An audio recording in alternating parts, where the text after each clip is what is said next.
Alhamdulillah, wassalatu wassalamu ala rasulillah, la hawla wa la quwata illa billah, amma ba'du. Pertama-tama kita bersyukur kepada Allah subhanahu wa ta'ala atas limpahan nikmat yang Allah berikan kepada kita semua. Kemudian salawat dan salam semoga senantiasa tercurah limpahkan kepada Nabi kita Muhammad sallallahu alaihi wasallam, juga kepada keluarga beliau, para sahabat dan umatnya hingga akhir zaman. Tak lupa kita berdoa kepada Allah agar dimudahkan dalam belajar. Baik, kita lanjutkan kembali membahas kitab Al-Kafi fi Ilmi Sorfi. Dibuka kitabnya, kita masuk pembahasan idgham ya. Al-Kafi jilid 3, pembahasan idgham, meleburkan ya, meleburkan satu huruf ke huruf yang lain. Itu definisinya. Halaman 22 di kitab anak. Kita baca langsung ya. Al-idghamu qala al-muallif rahimahullah, Aceng Zakaria mengatakan, al-idghamu huwa idkhalu harfin fi harfin akhara. Idgham adalah memasukkan suatu huruf ke dalam huruf yang lain, min jinsihi yang sejenis, bihaisu yasirani harfan wahidan musyaddadan, sehingga menjadi apa? Satu huruf yang bersatu yang ditasydid. Ya, contohnya mislu madda yamuddu maddan. Itu aslinya madada yamdudu maddedan gitu kalau dibaca apa terpisah ya. Berarti polanya fa'ala yaf'ulu ya. Karena ada dua dal yang sama, apa tadi min jinsihi, satu jenis, maka dileburkan, diidgham namanya, disatukan, madda gitu ya, gampang ya. Ini soalnya mudah. Hukum idgham ada 3. Yang pertama wajib, berarti harus dileburkan. Yang kedua jaiz, itu berarti opsional, bisa milih ya. Bisa dileburkan, digabung, bisa juga tidak.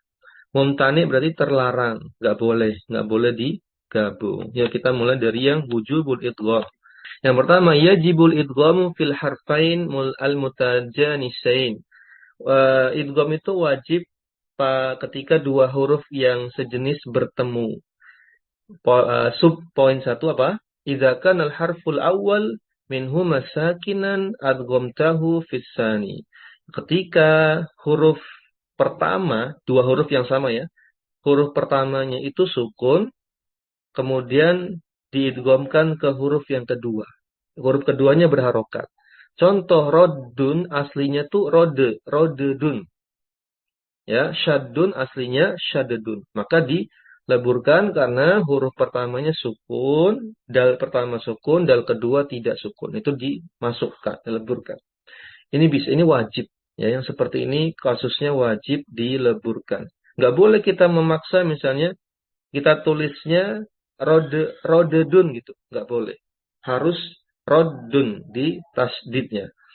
Subpoin yang kedua dari poin 1, idza kana al-awwalu mutaharrikan aw masbuqan biharfi maddin hudhifat harakatuhu. Jika dua huruf yang sama tadi huruf pertamanya berharokat atau apa? Didahului huruf mad. Ulangi ya, huruf pertamanya berharokat atau huruf pertamanya itu didahului huruf mad. Maka harus dihapus harokatnya, lalu dileburkan. Gini misalnya. Contoh rodda, aslinya kan rodada. Lihat, dal pertamanya berharokat nggak? Berharokat. Betul? Fil madin ya, rodda. Ya, maka mau tidak mau dal yang berharokat ini yang pertama, ini dihapus harokatnya, dibiarkan sukun. Lalu baru bisa digabung, dileburkan, diidgham jadi rodda. Itu prosesnya. Atau kondisi kedua itu rodda. Ketika dal yang pertama didahului mad, yaitu alif di situ, yang didahului ro. Itu kan mad ya. Mad itu definisinya apa? Ketika ada alif sebelumnya fathah, itu namanya mad. Ketika ada waw sukun sebelumnya dhammah, itu mad. Ketika ada ya sukun sebelumnya kasrah, itu namanya mad ya. Kalau kita belajar tajwid kan sudah diajarkannya. Maka Sarannya sama, dal yang pertama yang berharokat harus dihapus harokatnya, lalu dibiarkan sukun, baru kemudian diidgham, dileburkan menjadi roda. Itu prosesnya. Mudah ya? Lanjut. Kondisi ketiga. Idza kana masbuqan bisakinin, jika dalnya tadi didahului sukun. Jadi huruf sebelum dal yang pertama itu ada huruf yang sukun. Sebelum dal pertama ya, ada yang sukun. Maka nukilat harokatuhu ila maqoblahu. Maka ditukar, gitu bahasa kita mudahnya. Ditukar dal yang pertama, ya, yang semula berharokat, contohnya kita beri contoh, yaruddu, aslinya yardudu. Nah, yardudu kan di sini dal pertamanya berharokat. Sebelum dal pertamanya sukun, ya kan? Maka ditukar. Ro yang sukun menjadi berharokat doma, dal yang pertama jadi sukun. Baru kemudian bisa dilebur. Jadi syarat meleburkan itu, syarat idgham itu dal huruf pertama yang sama harus sukun dulu. Disukunkan dulu. Baru bisa nanti dilebur dengan huruf sejenis yang kedua. Gitu ya. Lanjut. Poin kedua. Poin kedua. Kita baca ya. Ya, enggak apa-apa. Yajibul idghamu fima idza kana sulasi fi kalimatain wa kana awwaluhuma sakina. Wajib diidgham ketika apa? Ada fiil sulasi. Masih ingat ya sulasi ya? Kata bajalasa ini contohnya sakata. Sakata contohnya di sini. Ada fiil sulasi. Sulasi mujarad nampaknya. Fi kalimatain terjadi idgham antara dua kata. Berarti ada huruf yang sama, yaitu pertemuan antara huruf terakhir dari kata yang pertama dengan huruf pertama kata yang kedua. Paham ya? Kita ambil contoh. Oh, sebelum contoh kita baca lagi definisinya. Fi kalimatain wa kana awwaluhuma sakinan. Nah, dua huruf yang sama ini, yang satu huruf berasal dari kata yang pertama, akhiran kata pertama. Yang satu huruf yang sama ini huruf kedua ya, yang sama dengan huruf pertama tadi di kata yang berbeda. Sudah? Paham? Nah, kondisinya huruf yang pertamanya sukun di kata yang pertama, di akhiran kata yang pertama. Contohnya di sini ya. Sakatu dengan sakanna. Asluhuma, asal keduanya adalah sakatu atau sakanna. Lihat di situ, sakatu ada tak sukun, itu akhiran dari sakata, ya kan? Bertemu dengan tak yang sama-sama tak, tapi di kata yang berbeda, yaitu sakatu itu kan artinya aku gitu kan. Sakatu itu gini, rumus sakatu adalah sakata ditambah ana, ya kan? Artinya saya diam gitu. Saya diam. Sakata ditambah ana. Dua kata kan berarti kan? Nah, dua kata. Maka dileburkan jadi sakatu atau sakana. Juga jadi pada huruf nih. Huruf jar. An ya. Anna dengan alayya. Ini huruf jar ini. Asluhuma anna alayya. An bertemu na.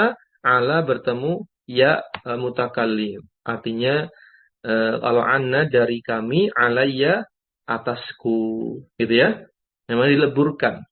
Kenapa dileburkan? Karena anna nun sukun bertemu nun bertasdid. Ini sudah terpenuhi syarat idgham. Walaupun beda kata, bisa dileburkan. Alaya juga sama. Alaya itu huruf ketiga dari ala. Ala itu kan 3 huruf ya. Ain, lam, dengan ya. Itu bengkoknya itu ya, bukan alif. Sehingga pas ya ketemu ya mutakalim bisa dileburkan jadi alaya.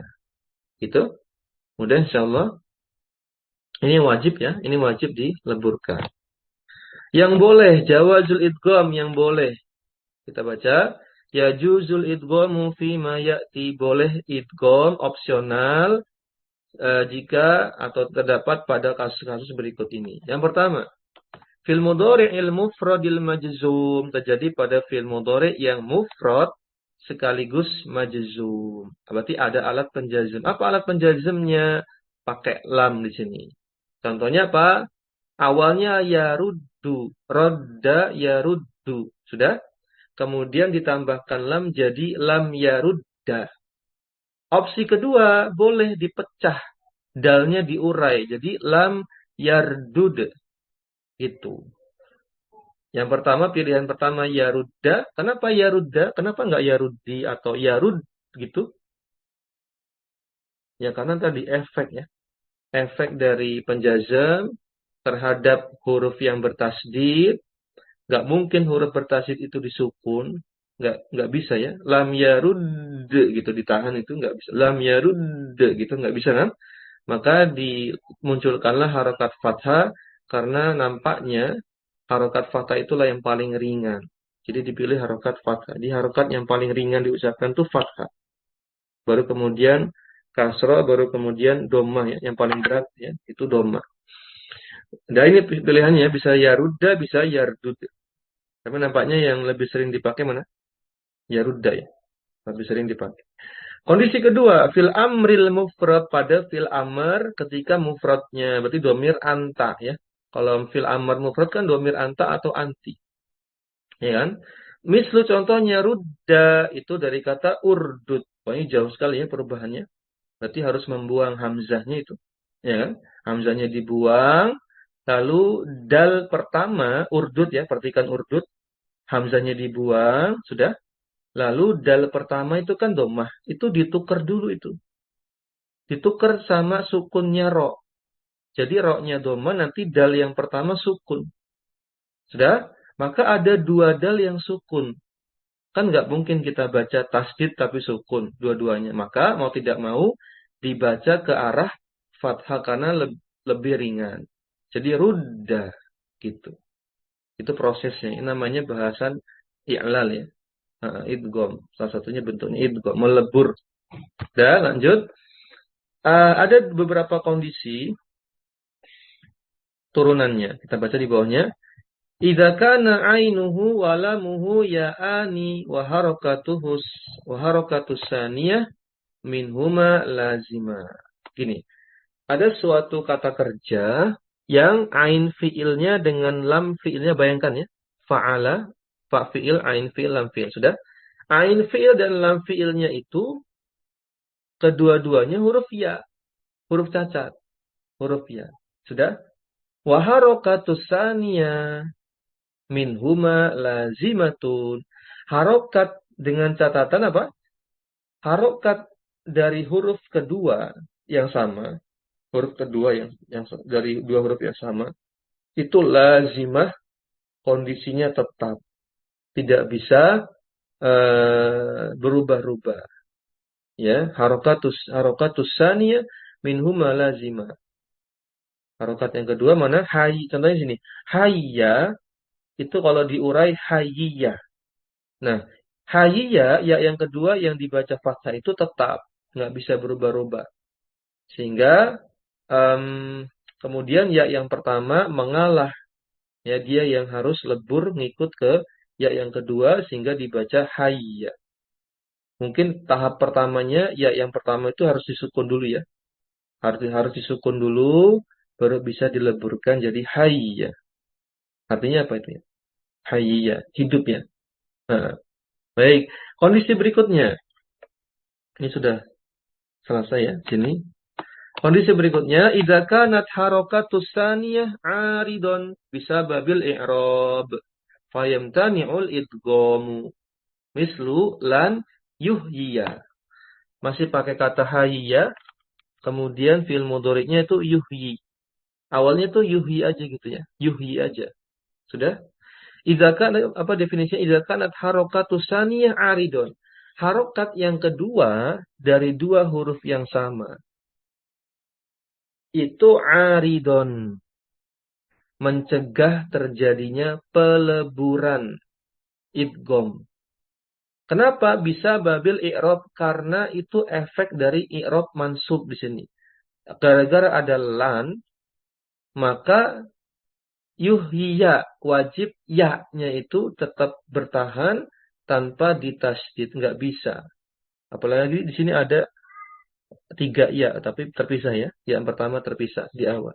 Ini nggak bisa dileburkan, ya, tertahan karena ada apa? Kepentingan i'rab yang harus didahulukan. Sehingga dibaca lan yuhyiya. Fayam tani itu tadi ya, fayam tani itu tercegah, terhambat, terhalang idghamnya. Karena apa? Aridoh tadi ya. Harokat yang kedua mana? Ya yang fathah itu, yuhyiya, yang fathah itu yang menghalangi terjadinya idgham karena efek i'rab dari lan.